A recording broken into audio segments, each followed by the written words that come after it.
Hey, it's Julie G and Jake. Jake. He's my 9-year-old son. It's officially 3 o'clock, so we thought I'd move Jake around on the mat. Just do 3 really quick poses that you could do at home with your kids. Jake's 9 years old, but this can be done for pretty much anybody who wants to just do a really basic few minutes of stretching. So follow along the best that you can. Have fun with it. All right, so I'm going to start Jake in what we call downward facing dog. So I'm going to kind of just move around to help him get into the pose. But once your kids get the hang of it, it's going to be a lot easier. So take your hands firm to the floor, curl your toes, separate your feet to their hips width distance. Good. Now look at your hands and make sure that your index fingers are facing forward, the wrists are forward. Relax your head, lift your hips. You can actually help your kids lift their hips up off the shoulders. Most of the time they carry a lot of tension in their upper shoulders. Their arms are really engaged, their hands are pressing down. This is great for stretching the back side of the body. You can see he's got very tight hamstrings from playing a lot of soccer and lacrosse. Spread your toes wide, great. So now I'm going to have Jake look towards his right hand and slightly lift your leg and then step your foot all the way forward. Now he's going to have to use his hand to get his foot forward and through. He's going to drop his knee down. Go ahead, drop your knee down.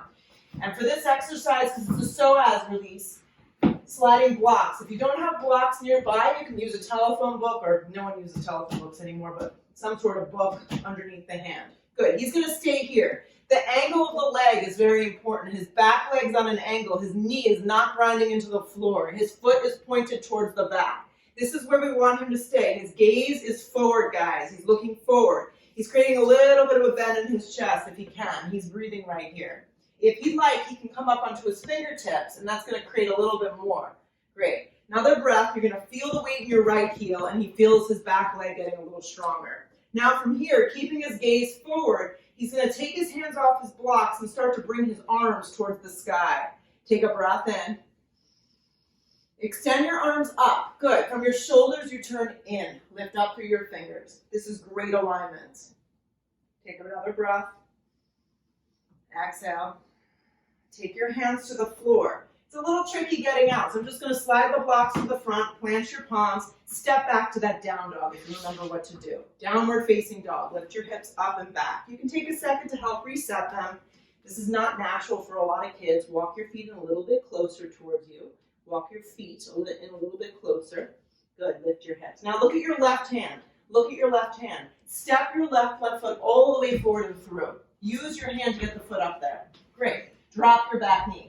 Great job. Sliding blocks right here. So what we do on our right side of our body, we always do on our left. The back leg is in an angle. You make sure to set up your kids the right way so they don't hurt themselves. The weight is in your heel. Now you're going to adjust the blocks. So they're right. Press into your palms. Now lift your chest a little, look forward. Good. So right here, relax the neck. He's getting a nice little opening of the back side. The thigh is getting a nice stretch into the psoas, and he's just breathing. Another breath in. Good. From here, you can start to walk up onto his fingertips and then extend your arms up towards the sky. Take your time doing it. Press down into the front heel. Anchor the foot to the floor. Reach up with your arms. Let the side of your body lift you up. You can help them. Extend the arms. Keep looking out the window. Reach up. Look forward. Watch that you're not bending into the knee. Keep sitting into the thigh. Bring your hands down. I'll move the blocks out of the way. Step back to that downward facing dog. Each time they do downward facing dog, it's going to get a little better. Lift the hips up. Press down into your hands. Drop down onto your knees now. Good. Slide your legs out in front of you. Lay down on your backs. So I have a bolster here. If you don't have a bolster at home, that's okay. You can use just a bedroom pillow is going to work great. He's going to go into something called Supta Baddha Konasana. He's going to lay down on his back. But before he does that, his feet are going to go into a butterfly shape, his legs into a butterfly shape. I'm going to take this bolster going the long direction. This can just be done with a pillow going the long ways. It's going right to the base of his spine, the best that I can get it there for him. I'm going to have Jake lay all the way back. Right here, we just created a back bend for him. Most kids are tight in their upper chest. Keep anchoring the feet. Turn the palms open to receive a little bit of openness and chest. Release. If you have those blocks, you can slide them underneath the knees. This is going to give a little pressure, take a little pressure off. And then I would just leave him here for a very long time until he gets anxious. Breathing in, breathing out. This is just a few quick poses that you can do with any of your kids, any age, any time. 3 poses, kind of just solves a quick little solution to get body, mind awareness, which we all need a little. Join me again. Thanks so much, and thanks Jake for my special guest.